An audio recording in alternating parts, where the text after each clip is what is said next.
What's up, everybody? Welcome back to another game of SMITE. It's Big Rob 28, Rob4 Games, bringing you some more Conquest gameplay from SMITE.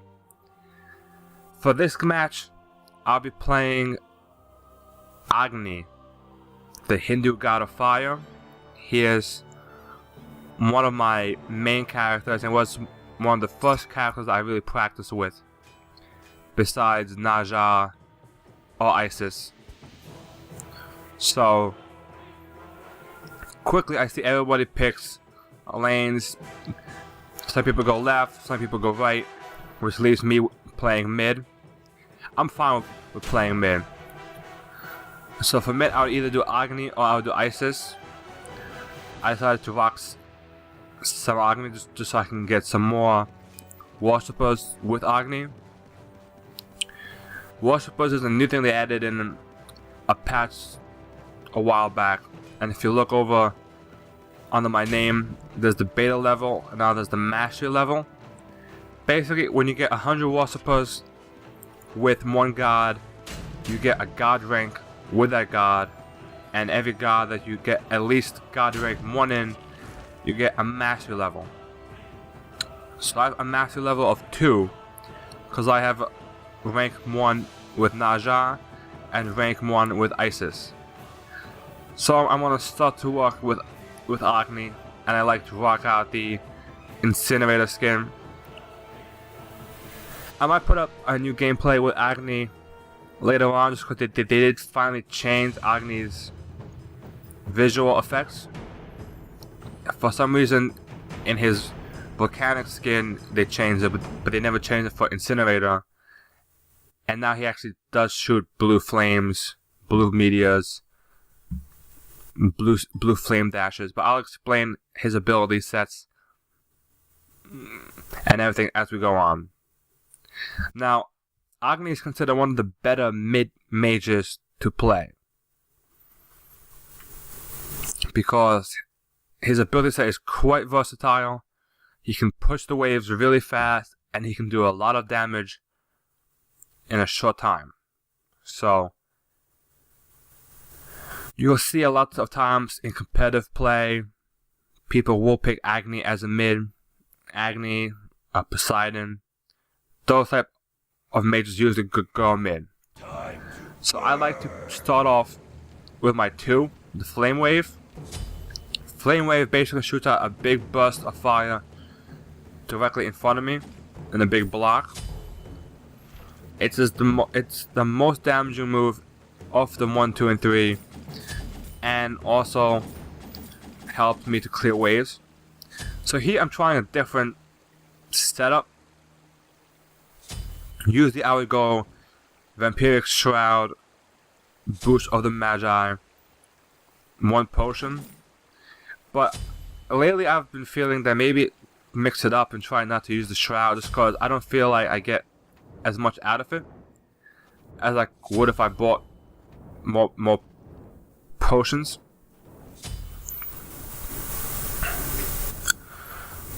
So, like I was saying, with Agni and his abilities, so I explained the Flame Wave to you guys. His 1 is Noxious Fumes, which basically is a circle that he puts down.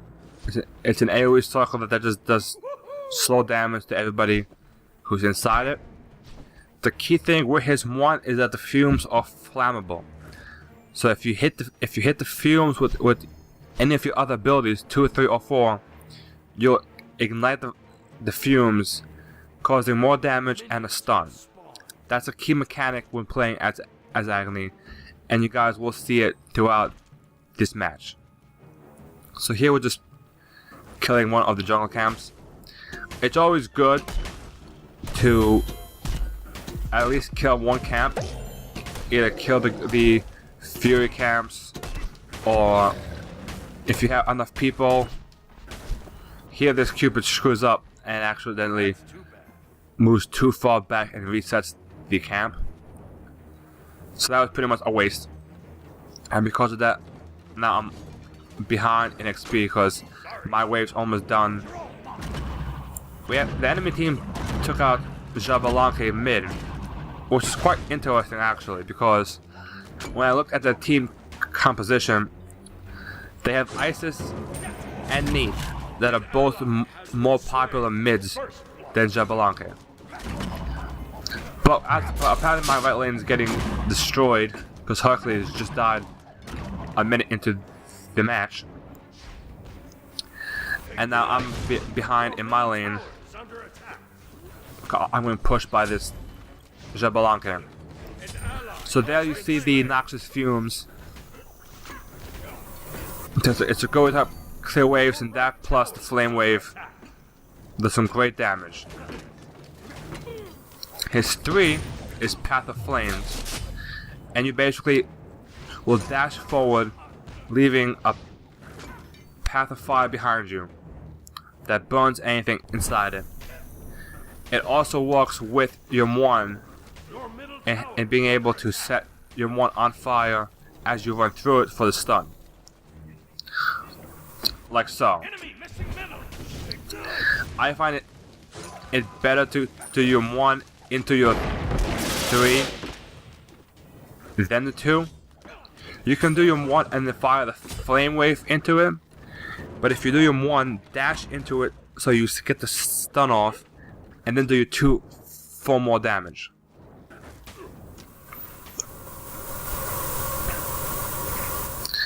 Now the enemy team Jabalanque left.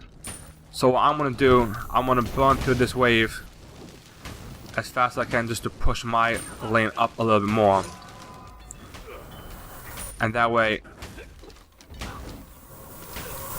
I can kind of catch up on the experience.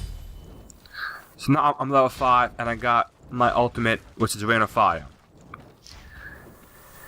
Agni's ultimate is one of the more unique ones because it's not a one-shot ultimate. When you get your ultimate, you get a halo above your head, and each ball that's in the halo is 1 meteor shot, up to 3 shots. So as you see, I fired off 1 meteor, but I still have my ultimate because I can do is up to 3 shots. So unlike other gods that have a 1-shot ultimate, I can spread my ultimate out, aim it in different spots, making it more versatile to clear waves and to do damage. It also is great in clearing waves.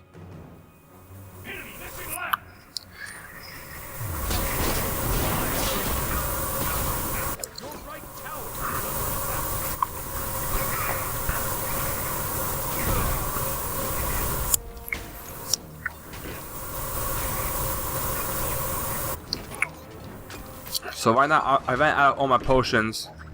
I really need to head back. The Jabalanque ultimate, which is the Night of Darkness, is a pain, and it's usually how, if you see it, that's how he's using it to initiate on me. He makes it hard for me to see it, then he runs in with his Rising Jaguar. He hits me with some poison darts, and then just tries to finish me off. I knew he was going to do that, so that's why I dashed back into my tower range.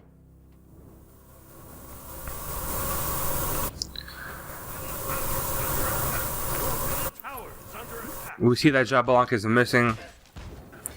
Have to call it. Always good to call. That's a very important thing. To call when your enemy is missing, especially if the god that you're fighting is a good god at ganking other lanes. Jabalanque isn't the best, although his ultimate does set up and hits everybody on the field. But other than that, he doesn't have anything that's like an Apollo that can fly over to a different lane and gank it, or Thor that can dunk on a different lane. So here you see the damage that I'm putting out by just timing my meteor shots. The flame wave and the fumes. He ran into the fumes. That's my first kill. So now I'm feeling a bit better with my lane. Usually, the first part when you play mid, it's a battle back and forth in your lane. And then once things start to break is when you wanna start to roam. Like once you get a good grasp on the lane itself, or if you take down a tower. Taking down a tower is a good way of really helping to push your lane up and then giving you more time to roam. So I'm going for actually a different build than I used to go. Usually you would go into maybe a Gem of Isolation, maybe even a Chronos, Bainescroft, or Voidstone. I'm actually going to go Wall of Absolution because it gives me some magic power and some physical protection to help me with Xbalanque. And ironically, it actually turns out to be the right decision later on. But that you guys will see. So right now I'm looking to see how my team's doing. Few people are doing some weird things by not finishing up an item. I'm not sure why, but you can't choose everything. I have another match I might upload, maybe. It's a long match, it's an ice match, where I had a Ymir pretty much building wrong, completely wrong. So here I went to my damage buff because I heard Xbalanque fighting. I could hear it. There's the neat ultimate, and I'm pretty sure I would have probably died if I didn't have that Wall of Absolution. That little physical protection might have just helped save me. Who knows? It was close. It took me down to like 80 health. But we see that Nee's gonna try and gank me. And there's Xbalanque just gets chopped by my meteors.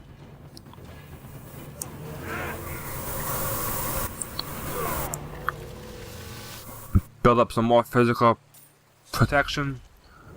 Get some more potions. Head on back. So right now I'm feeling pretty confident in my lane. I'm doing some solid play. I pretty much have killed Xbalanque twice already. Unfortunately, Hercules is getting killed in my right lane.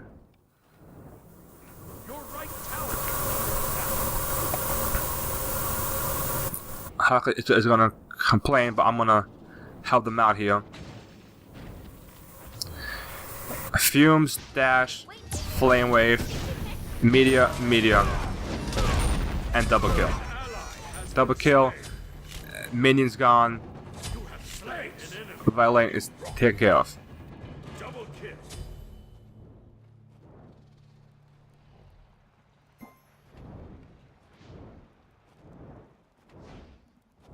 Your middle tower is under attack.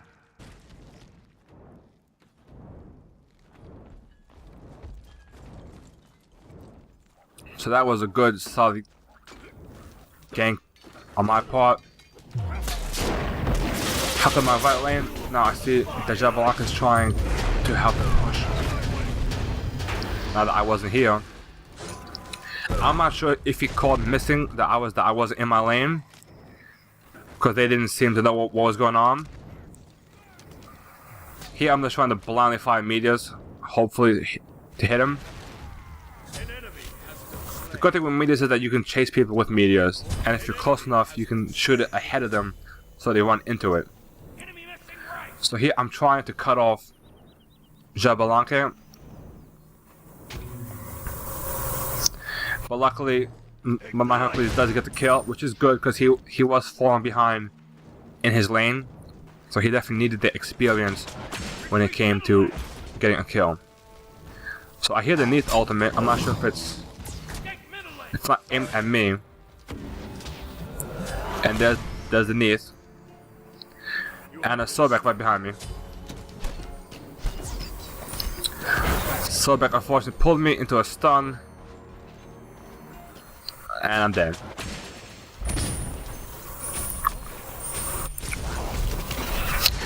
So that was an unfortunate gank. I'm not sure if my team did caught enemy missing right. I'm not sure if that was before or after I got ganked. Sometimes they like to call it late. And if you read the chat, I'm making a joke because I just killed both of them a few seconds ago. So I guess that they weren't happy with me killing their lane. So I see Hercules and Cupid in mid lane, and I'm trying to get over there to help them because they're not that good. Obviously, because they're 9 and 10, and both Neith.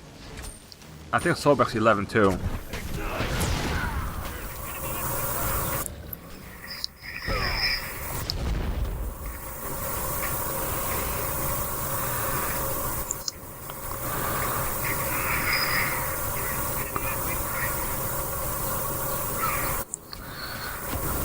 So yeah, I'm trying to get that last kill on Jabalanka, but my media just missed.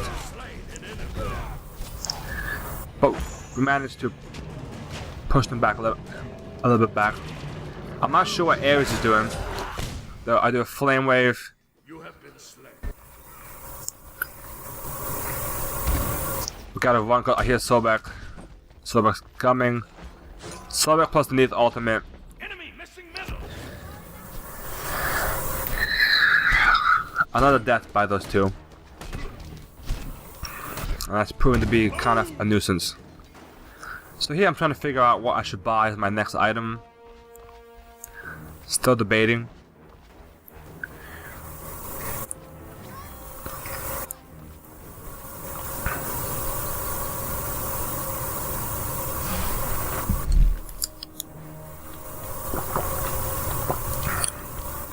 I paused on Gem of Isolation because that usually is what you build on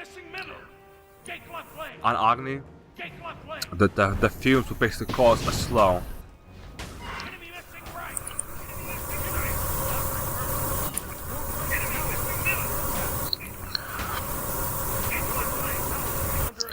So I'm gonna kill this Fury Camp just because I'm almost at level 13, just to give me that last little bit experience. A quick look, I believe what the enemy team did was they switched Neith and Jabalanka in their lane assignments. Because now for the rest of the fight, Jabalanka pretty much fights right lane as opposed to... So here I'm chasing down this Sobek. That's what he gets for trying to kill me every time. Unfortunately, Neith picked off my tower. So now it seems Neith's gonna be mid lane with me, which is a better mid character, like I said, in the first place. And I'm sure the match would have probably played out a little bit different if Neith was in mid lane as opposed to Jabalanka. But Neith and Sobek do seem to have a good synergy with themselves, using that to stun me inside the ultimate of Sobek. Now, Hercules is going to help left lane. The Cupid is still pushing right lane, and I'm trying to fight Neith, because Neith apparently is the main issue on this team. Again, I'm not quite sure what's going on left lane, or why the Ares is a few levels below. Part of the reason I guess is because tanks and support do get the rough end of the experience, because you want your DPS to get the kill, not you. Here I'm trying desperate to survive, and I just make it out in time. Again, 10-12 health. I'm sure having that Wall of Absolution maxed out saved my life that time. So I end up buying the Banescarf just to give me that more magic power, so I can do more burst damage to really help finish them off.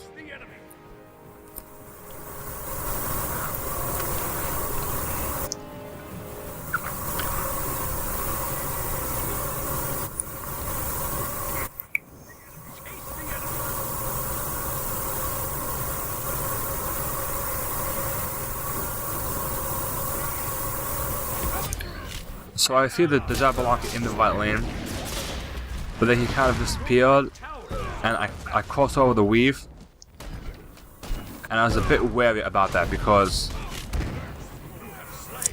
I figured Neith would have come over to help to block. Enemy missing right. Now that's what you can do as Agni on until of guys like that. Enemy missing middle. Even Be careful left. any guys that have leaps, you can shoot it over the walls, and just gotta. I mean, that was kind of blindly fired, by the way, but if you shoot it, you can hope that it's ahead of them and it falls right on top of them. So obviously, the Jabberwocky. No, this Neith wants to mess with me. Enemy missing right.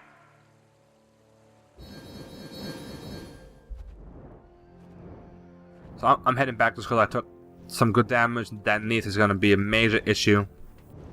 The Artemis seems to know kind of what she's doing, just because how to move around the map, how to fight. She's doing pretty solid, actually. I haven't seen that many deaths in left lane. I'm gonna pick up the red buff to give me some more damage, and then try and push forward to help burn a tower finally. He's coming. He's already 16, so Neith's actually out-leveling me, and I already have 4 or 5 kills. So that's an issue. And she's also 3 levels higher than Artemis and Cupid.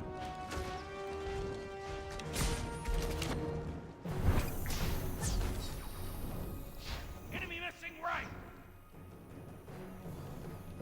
Help middle lane. Okay.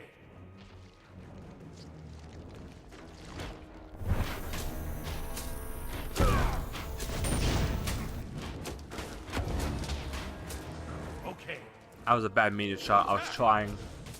I was hoping that Neith would kind of stay in that area.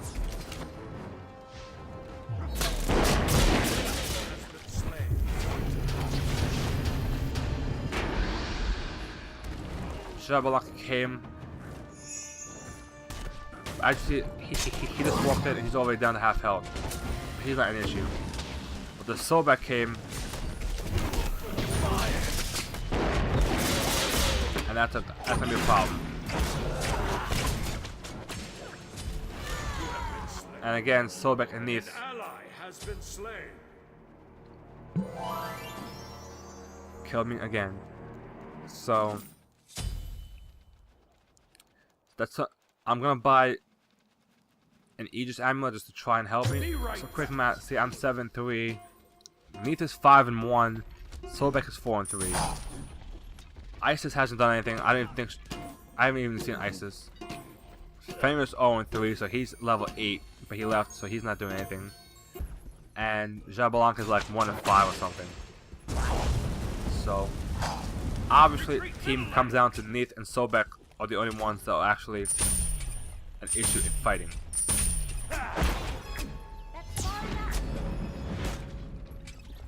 That's too bad. An ally has been slain. Alright, so we're back from the dead.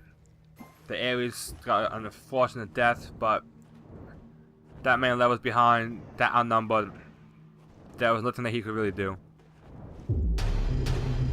Fenrir decided to come join the fight, which he shouldn't have. Fenrir is level 8, so he's at least 6 levels behind everybody on my team. So he should just stay in one of the lanes and just farm. Isis finally makes an appearance.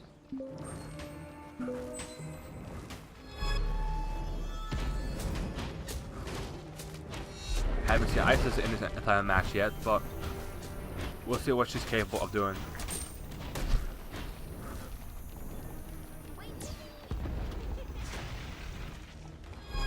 That's why I said the family should not even be. I tried to chase that Jabalanque. I'm hoping Ares can get him, but apparently it takes him a while. And that's one thing I hate about leaving kills on my team. Some people say, oh, you might be kill stealing if you kill it. I prefer kill securing, because there are many times where I've left people to get the last kill and they don't get it. Isis dies, Sobek's dead.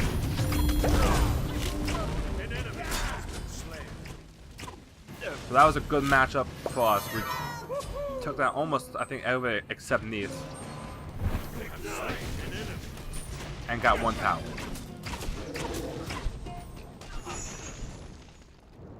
Your team has destroyed a middle enemy tower. Retreat!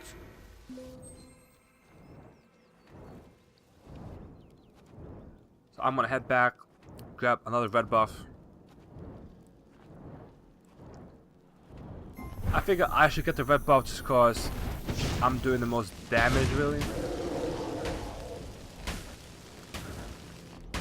As me and the Cyclops have a duel.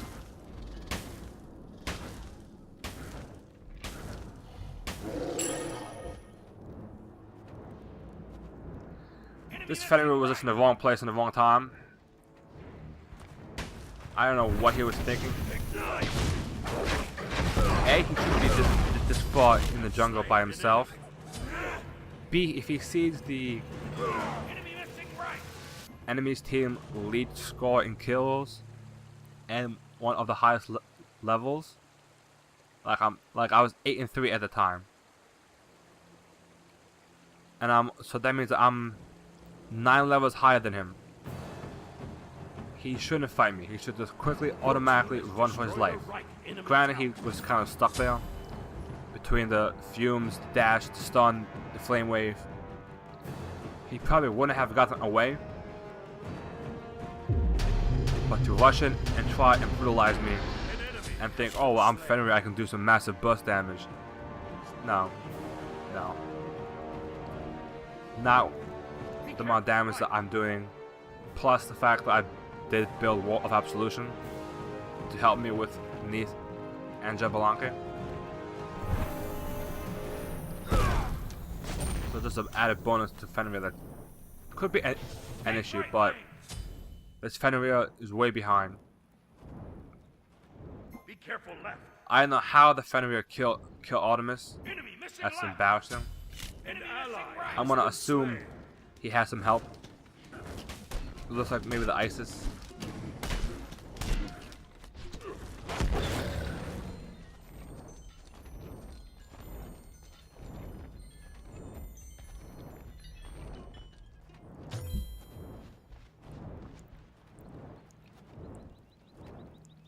Enemy missing right.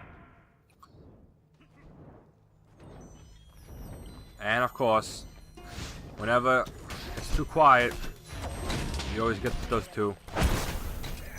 I tried Aegis, but I'm way late. I'm way early actually, and that killed me.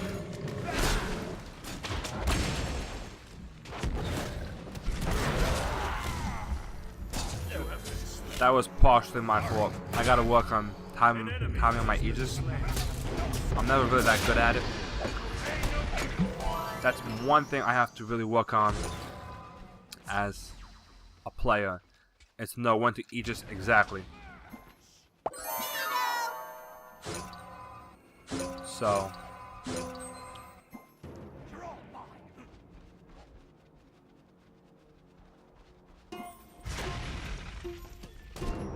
Your left tower is under attack.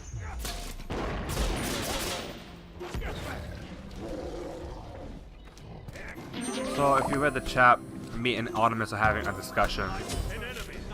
You do want to focus Neith. You never want to focus Sobek or the tank, because tanks have the health, and that's the tank. The tank's job is for to basically trick you into focusing on them. But basically, if we kill Neith, And then if we kill Solbeck, the rest of the team can't do anything. I mean, even if we kill Neath, Solbeck by himself shouldn't be able to kill us. And Fenrir can't do anything, Jabalanki can't do anything. Isis is decent, but Isis hasn't really done anything this entire match, I don't think. Maybe one kill, few assists, if that. So obviously there's a team fight brewing.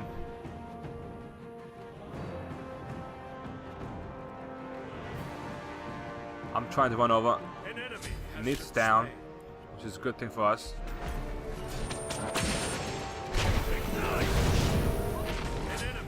And I'm just gonna try and drop some meteors, do as much damage as I can.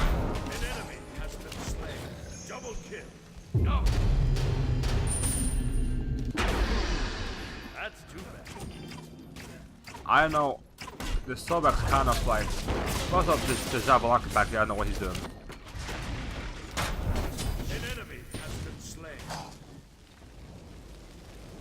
Then I try for another blind fire meteor shot. Unfortunately, it did not work.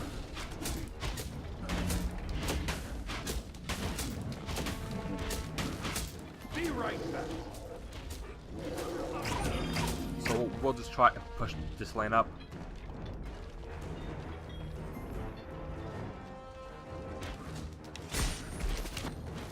Hercules should have stayed here and helped us try and push the Phoenix.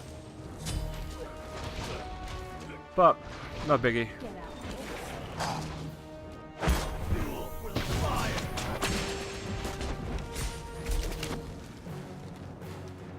So I'm just gonna keep running back. Help! Help! Okay. On my way.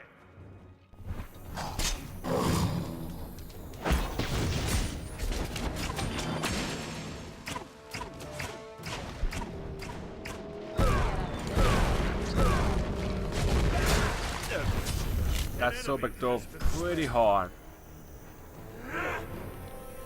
And Artemis and I, even though we both almost died. And I'm not sure if Hercules or Cupid managed to actually help. But we actually killed that Solbeck, which is a big advantage. Because now, with Solbeck down for almost a minute, they didn't have a tank to help them initiate any fights. I'm not sure what our tank is doing. I haven't really seen Ares this entire match. Left lane's been really a mystery to me. But, whatever. So, this Cupid is running all over the place. I'm gonna try and see if I can get to the Cupid in time to save him. But, again, this Fenrir makes the wrong move. I screw up entirely.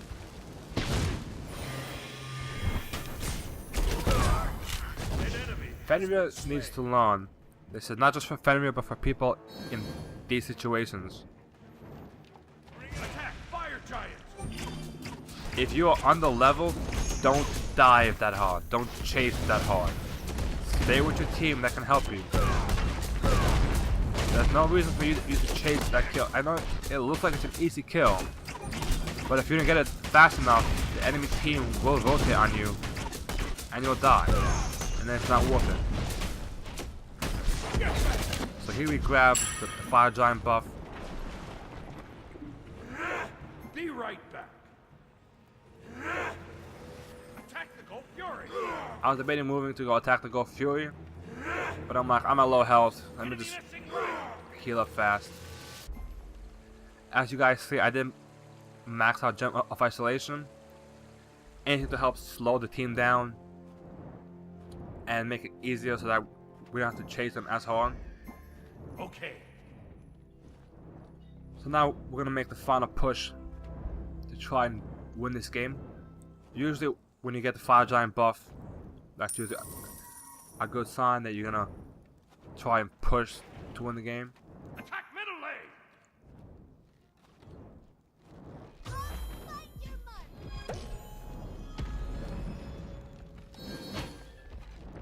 Okay.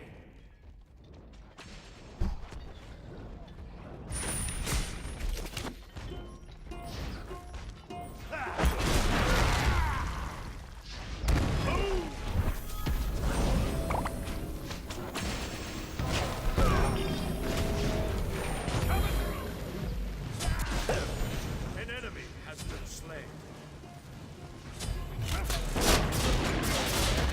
You have slain an enemy.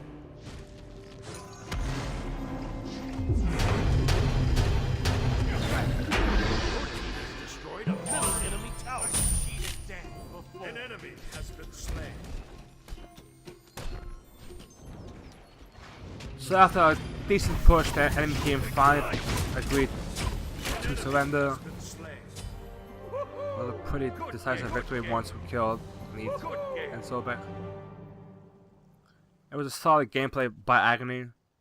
Final results: 10 kills, 4 deaths, and 10 assists. So, definitely, in my opinion, a nice solid mid play. You can see a bit of my build. Didn't even do that much in the build. I did have the most gold, but that absolution really helped. As you see, player damage 20. I was the highest on my team by a little bit. But hope you guys enjoyed seeing that Agni mid gameplay. Remember, guys, if you like these SMITE games, try it out yourself. SMITEgame.com. The game is free to download, like all other types of MOBAs. You get free god rotation and your 5 free basic gods. Game is still in beta, so there are more gods always coming out. If you guys do like these videos, remember to like, comment, and subscribe for more videos. It does help. Hope you guys enjoy the videos, and I'll see you all later.